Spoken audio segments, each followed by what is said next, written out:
Good morning all, this is Max from makeitconscious.com.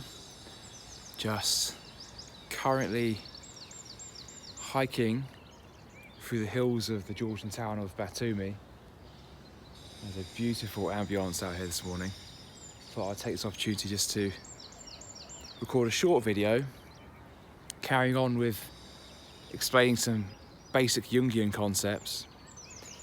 And today I'd like to talk about the concept of the ego in Jungian psychology. Now, ego is a term that's often quite misunderstood and used in a number of ways that don't accurately reflect really what Jung and his colleagues meant by ego. Jung defines ego as the center of conscious attention. So everything we're conscious of is like the bullseye of that material. So that includes, past experiences, what's happening now, but perhaps moreover, the way we link all that together and the narrative and the storyline that brings all that together. Now, this is quite in contrast to how the word ego is used in other contexts, where we might say that so-and-so has an ego or has a big ego and so on. And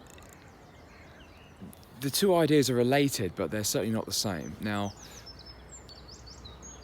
when we say someone has a big ego, it's quite an interesting phrase really, because we think of that as like portraying this big personality that's maybe very strong and so on.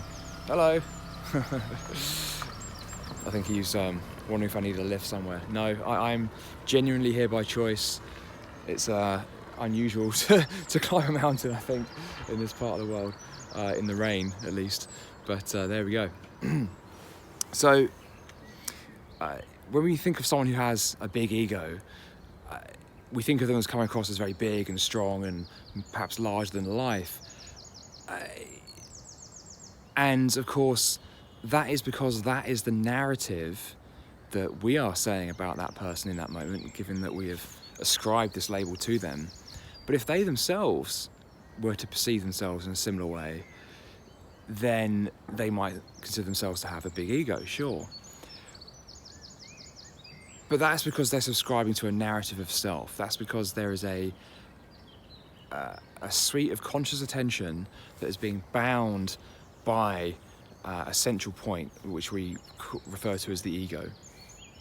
And so if there is a very defined storyline about one's sense of self, based in past experience, based therefore also in expectations or a kind of extrapolation into the future of how this person is, what this person does, how they're likely to behave in the future. Alan Watts describes the ego in this sense as the symbol of ourselves.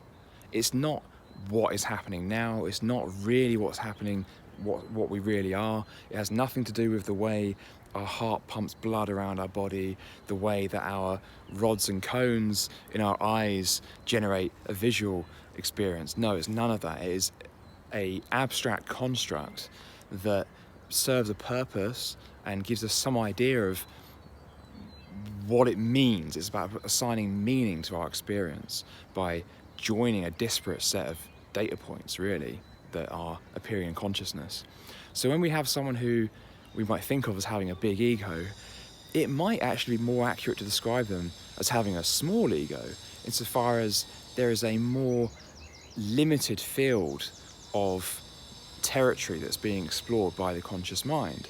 And so what happens as people develop and explore more territory is they expand their consciousness, and then this idea of who they are, what it all means, and how they need to behave and ought to behave starts to melt away.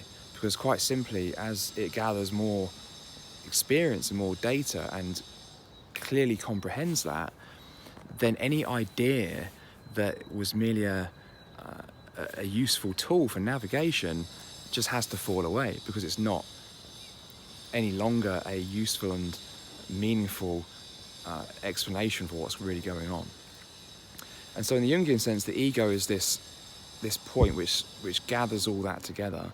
Now, the process of individuation itself can be thought of as almost like expanding the ego into what he refers to as the self with a capital S, which is really the center of the true personality, which encompasses everything within our psyche and our potential.